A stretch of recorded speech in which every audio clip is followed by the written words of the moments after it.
you are an entrepreneur, a professional, a speaker, or a coach, and although you've come a long way, it's time for you to take it to the next level. We've got you. This is the Author to Authority podcast. We'll help you use authority and influencer marketing to build your business stronger and faster by publishing a book. You'll hear from guests that are thought leaders in sales, marketing, networking, communication, social media, promotion, and business leadership. Let's do it. This is the Author to Authority podcast. And now your host, the extraordinary word ninja, Kim Thompson-Pinder. Welcome to the Author to Authority podcast. I have Ant Blair back on. So welcome to the show, Ant. Hey, it's good to be back. So you started your first digital marketing company in 1997. I find that so fascinating. And you're going to share a bit of your story of how that all came to be and what you were able to do with that company. But you're also a TEDx speaker and host. And we're going to hear about you being a Cicerone. Yes. So if you don't know what that is, you have to listen to the podcast because that is pretty cool. Yes. So welcome, Ant. Thanks, Kim. Once again, it's good to be back. So today we're going to talk about how to use Google to gain authority.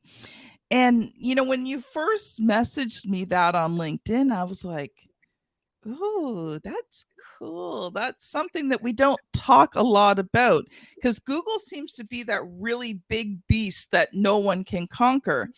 And yet you have found ways to just really use Google and use it as a tool to really brand yourself. So I'm excited for that. But first, Ant, why don't you introduce yourself and just share some of your story with us? Yeah, sure. Just like you said, Kim, I was entrepreneuring even before I knew what the word was.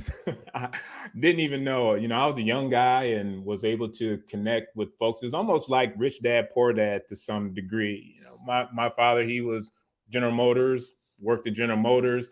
I had a friend, his dad also worked at General Motors, and he was very entrepreneurial. They always had some sort of something going on. You know, if it was flipping cars, always selling something. And I remember watching that growing up, watching that family do all kinds of things, sell Newfoundland dogs, flip cars, things like that. And I said, wow, they're always hustling, always making some money somehow. And that stuck with me. So then I started to discover skills and strengths that I had that I could sell and started doing that in high school. And from high school, I got my first job. And I remember seeing some of the managers and saying, at 17, saying, if this guy can manage a store, certainly I could manage a store and probably manage a business. And so that led to me figuring out what kind of business could I start. So I started a few ventures here and there, and serendipity, the internet and advertising and marketing was starting to come together a little bit in 95 and 96. And I'm pretty good at writing. So I started writing ads, and this was way before Google, way before eBay, way before Amazon, way before any of these companies even existed. I'm finding ways to sell things online and sell globally. That was powerful, Kim. For a kid coming from Flint, Michigan, and all of the things that are associated with Flint, Michigan, seeing, wow, I can connect with people all over the world who are looking for things to buy, things that I have to sell. This is amazing.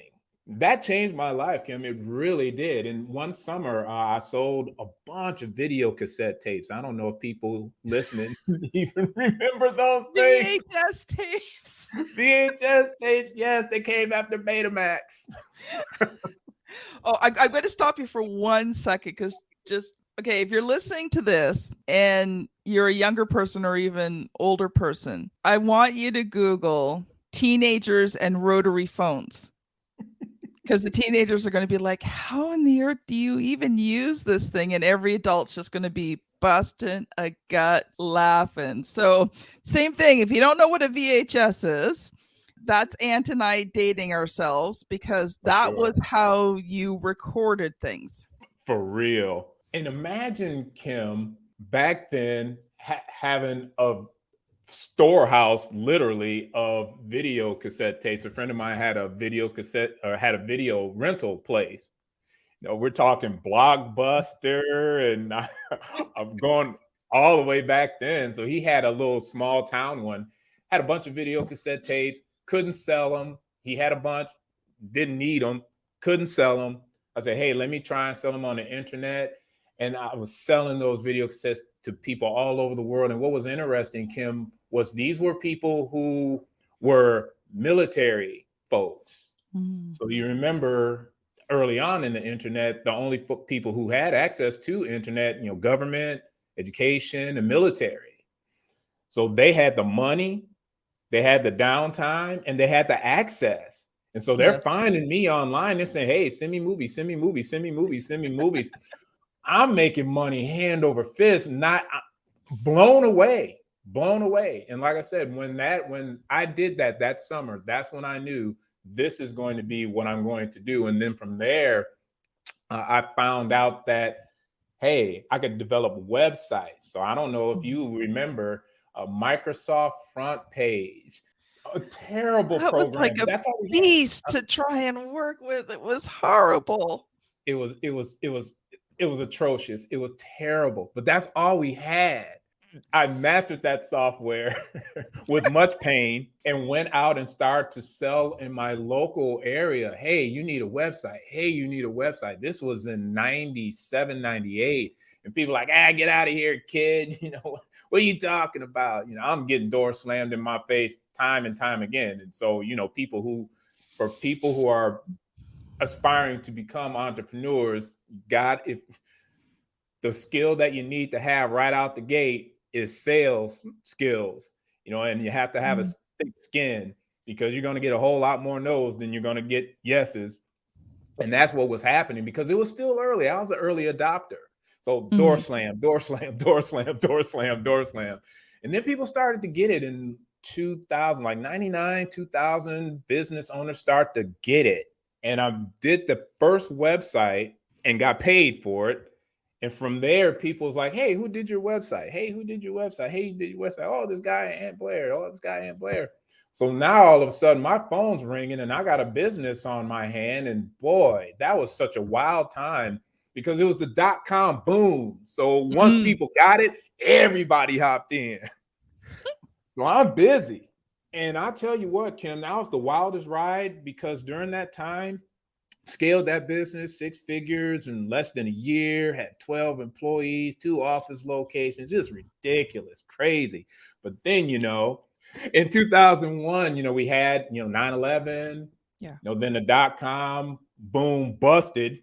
Then we went into that recession. 2022 feels a lot like 2002 to me right now, you know, and having all of that time under my belt, all of that happened. And the technology companies like, hey, you're just figuring out how to make it work, you know. So I had to lay off people, you know, do all of the things that people are doing right now. Oddly enough, that's why I say it feels so familiar right now. Survived and regrew the business. One of the older school companies. And when I say older school companies, I'll say print. So I'm on the digital side. They were on the print side. They wanted to get into the digital side. They saw what I was doing. They made me an offer that I couldn't refuse, so to speak, and, you know, sold that business. And unfortunately, the company that I sold it to, the owner didn't really know how to leverage that opportunity.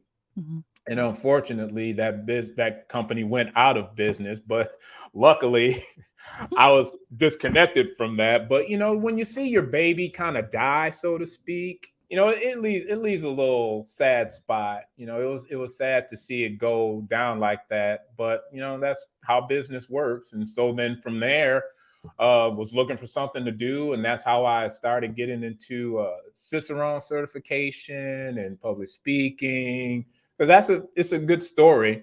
And so I'm trying to figure out, well, how do I tell this story? How do I tell this story? So I joined Toastmasters, started to develop my speaking skills. Along comes TEDx opportunity, and then that happened.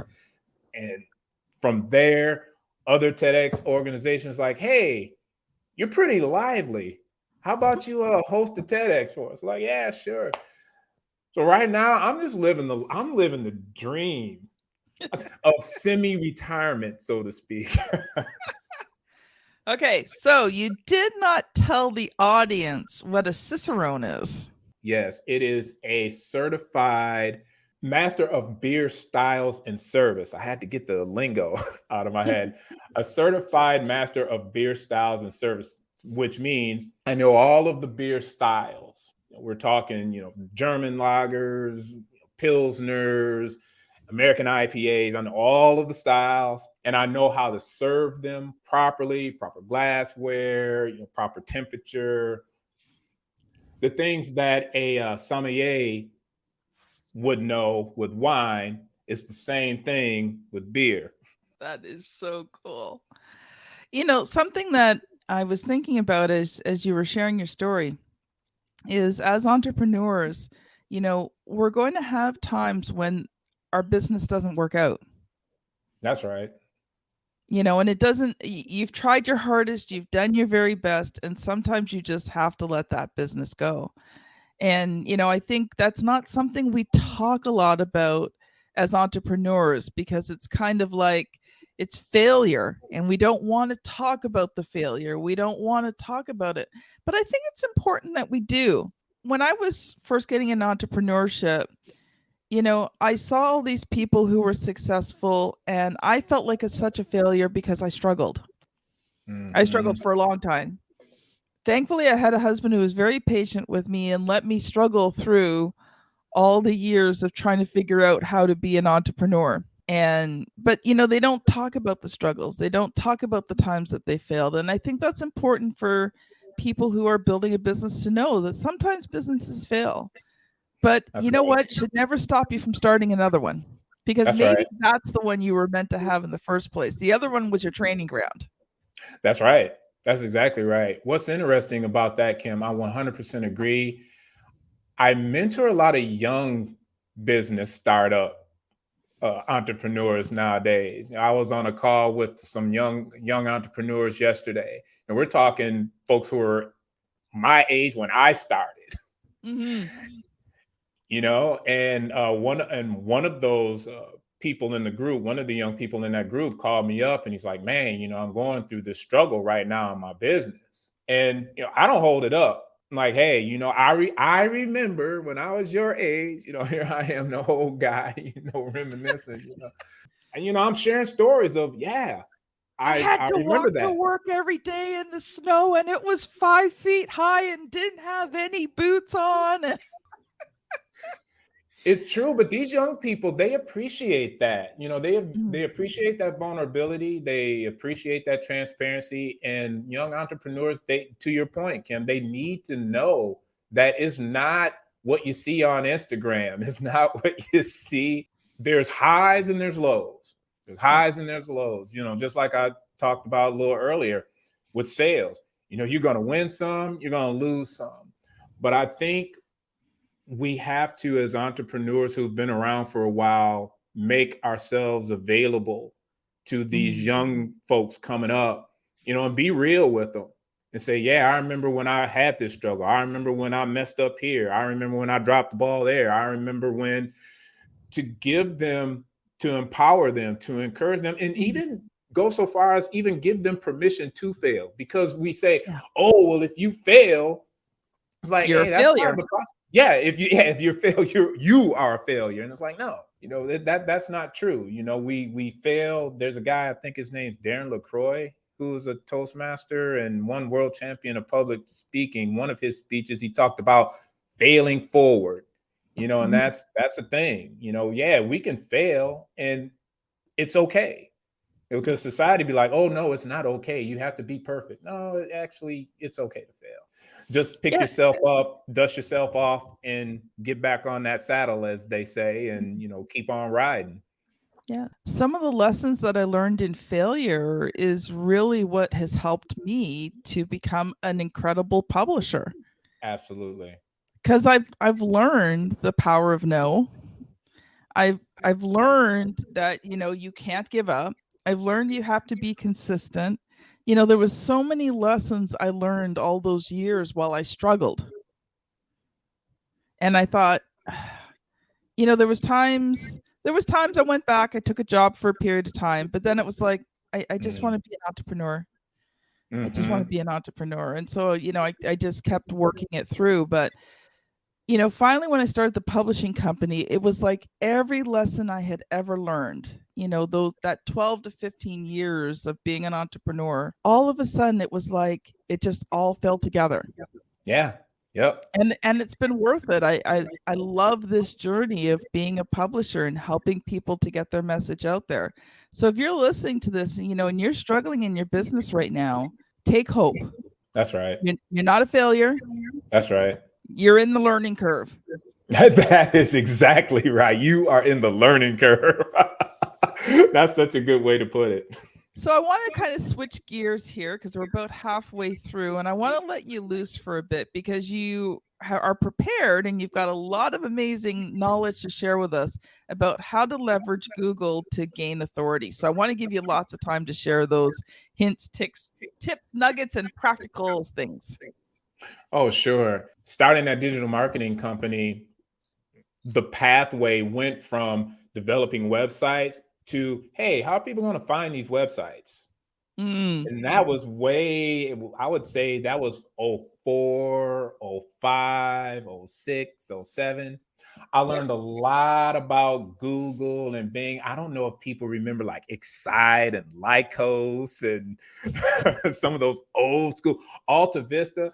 I lament about this all the time. One of my favorite search engines was Alta Vista, which was basically Google before Google. I lament about it a little bit because I'm like, man, Alta Vista was supposed to be Google. but they couldn't figure out the marketing part. And going through the evolution of search and search engines and algorithms, and they used to be directories, so going through that whole evolution, I learned how to position websites and brands, companies.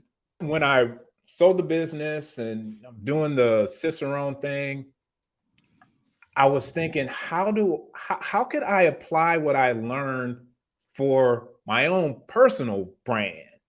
And I said, okay, people Google everything. The last I checked, they were at 78% search market share. The last I checked, that might have been a couple of weeks ago. Bing looked like it's making a little bit of progress, so that's kind of interesting. And then there's always Yahoo and DuckDuckGo. That's the one. That's my husband's personal favorite. Going through all of that, like I said, I'm thinking, how can I position myself as an expert, as an expert in the beer community? How can I do that? And I said, well, Google. So some of the things that I apply to become a local beer expert. Now, here's the thing about this, Kim, and I can say local beer expert with confidence. There's not very many places that I can go in the Midwest that are breweries, and people don't say, hey, aren't you that beer guy? Hey, aren't you that beer guy? Kind of like you're the extraordinary word ninja. They're like, there's a beer guy. There's a beer guy. There's a beer guy. And a lot of that was done through positioning myself as a beer expert on Google. But one of the things that I did was I got myself certified so that I would have that authority. So that when people found me, it was like, oh, this guy knows what he's talking about because he has the credentials on Google using keywords on a website, on YouTube, when we do our content, making sure that's keyword focused. So it's beer expert, using things like Google Trends. What are people searching for? And then by knowing what people are searching for, then I can position myself as the person who knows the answer to the question that they're asking. And what we have to do to position ourselves as experts is be visible. Google is the visibility spot. Video content, text content, blog content, doing interviews like this with Mhm. other authorities and spreading the message. Google picks all of that up. Yes. Google picks it all up. Any little morsel of data, that's what Google does. It picks it up and attaches it to a brand, to a company, to a person. And that's why it's so important to have the message dialed in, Mhm. the what we want to be known for dialed in. When I consult with people on marketing, because I do that from time to time also, I'll say, what do you want to be known for? What's the one thing you want to be known for? And then you own it. You own that one Yes. thing.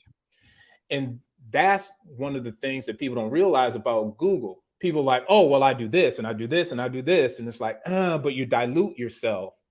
Yeah. What's the one thing? You own it. Yeah. And all of the content that's created, all of the interviews, the articles, everything is on the one thing. And then when people search Kim Pender, Yep. what comes up? The one thing. And you were saying that, and I was thinking, and that one thing's got to be clear. It's Gotta be almost like clear. you should be able to do it in one sentence. Absolutely. So when you They were call it thinking some. about that, I was thinking, what was my one sentence? And I thought, I help entrepreneurs write and publish books that build their business.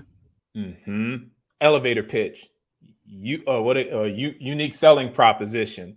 Whatever language, it's what is that one thing that you can say in one sentence that will tell people what it is that you do. Mm-hmm. And I think that's so incredibly important. Like, one of the things I've talked about, I'm not sure if you got to it in the Author to Authority book yet, because I sent to Ant a copy, is your core marketing message. Yes. Basically that elevator pitch, that USB. What can you say in about 30 to 60 seconds max that clearly defines? And for me, it should define three things. And let's see what you think about these three. So it should define who your target market is. Mm-hmm. It should define what you do and how you do it. Mm-hmm. And I think if you can do that in 30 to 60 seconds, immediately people will either be attracted or repelled by you. Now, I don't mean repelled as in, oh my God, I don't want to be near, but repel as in, okay, this is not someone I need services from. Right.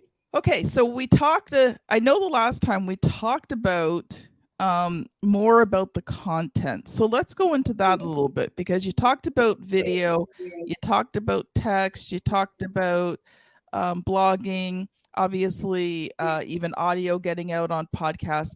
Talk a little bit more about creating that content. The last time you shared a few stories from, working through the Cicerone and some of the content that you released. Oh yeah, I would say the content has to be spectacle.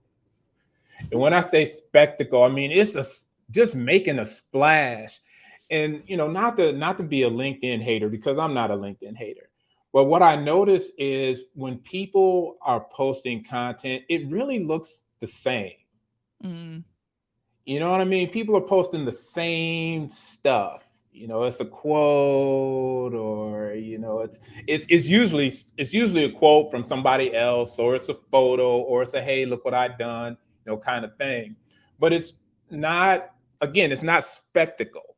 Mm-hmm. So when I say content, what really positioned me in the local community as being the beer guy or the beer expert was doing an event. We did a fundraiser. So when I talk about, again, creating spectacle, it's like, okay, what do people resonate with? Oh, good causes. So Mm-hmm. hey, if we do a fundraiser in this niche, that's something that someone hasn't done Mm-hmm. ever. So we did this beer fundraiser. It was super cool. No one else had ever done it. And because it was a spectacle and because it was something that someone had never done, the media, the offline media, the traditional media caught a hold of it. And that's another thing that I didn't mention earlier about establishing authority. People look to social media to do a lot of that work. But how hard is it to get on a radio program? How hard is it to get a television interview? How hard is it to get on and get a newspaper article or a op-ed? That's a lot harder. I can fire up a Twitter account right now, start posting right now.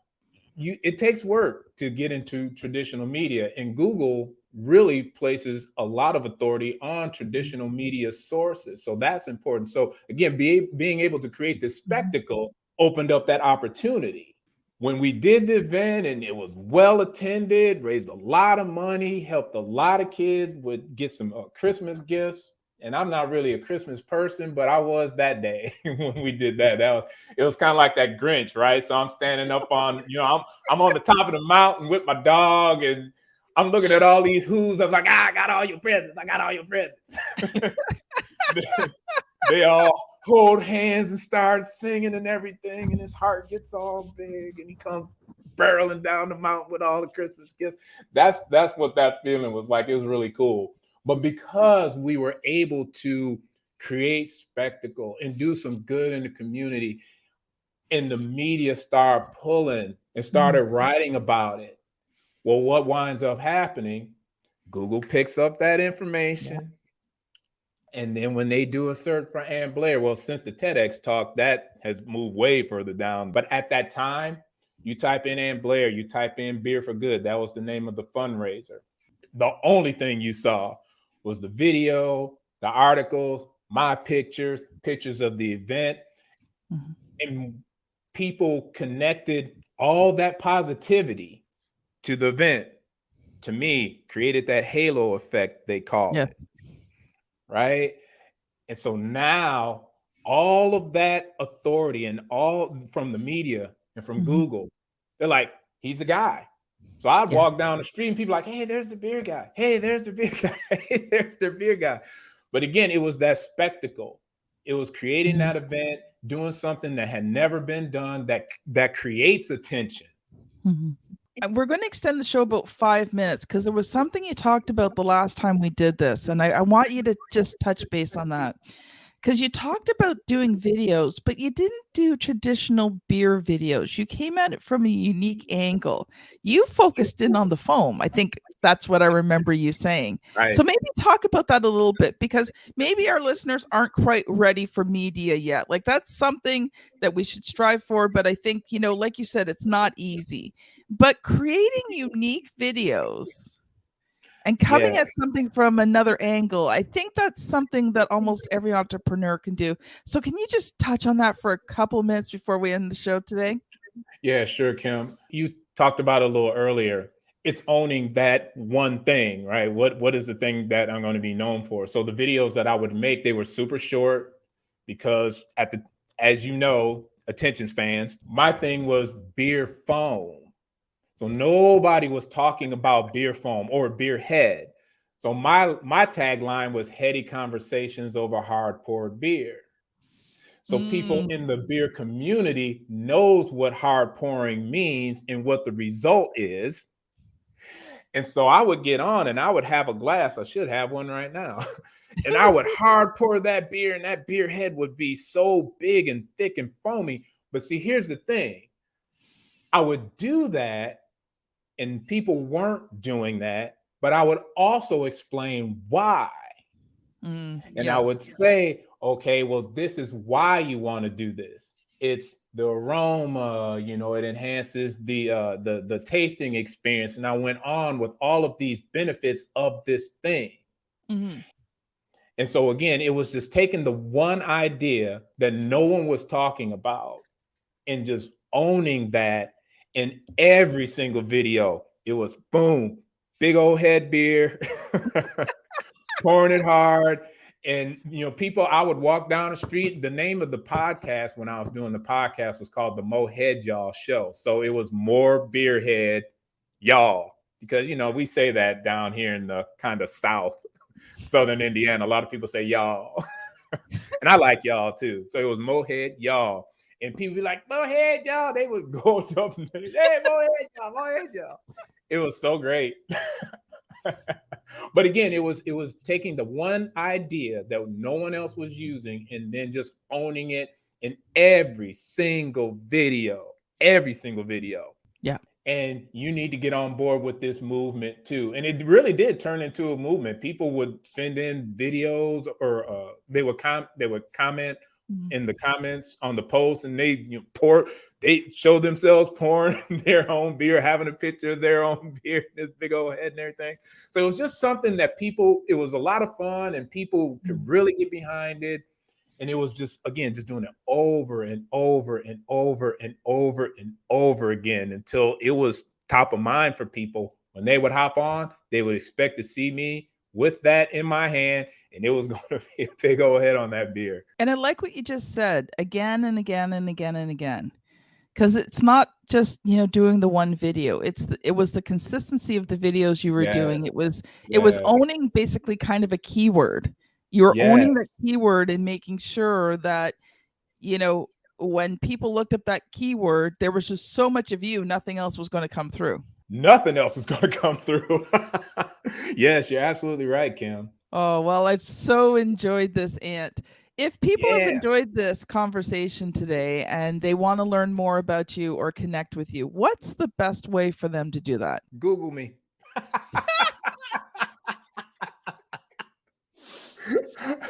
Seriously, you can Google Ant Blair. You can find me on LinkedIn. You can find me at antblair.com. You can look up the beer fundraiser that we did, beerforgood.org.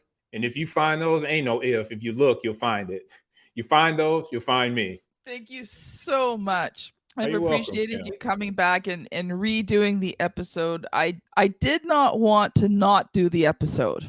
And this has been Ant Blair and Kim Thompson-Pinder on the Author to Authority podcast. Thank you so much for listening, and we'll see you on the very next episode. Bye now. You've been listening to the Author to Authority podcast. The extraordinary word ninja, Kim Thompson-Pinder, has helped over 200 entrepreneurs, professionals, speakers, and coaches write and publish their books that have become incredible marketing tools for their business. And many of those have gone on to become Amazon best-selling authors and have used their books to land high-level clients and get on big stages. We hope you've enjoyed the show. Make sure to like, rate, and review. And we'll be back soon. But in the meantime, hit the website at www.authortoauthoritypodcast.com. See you next time.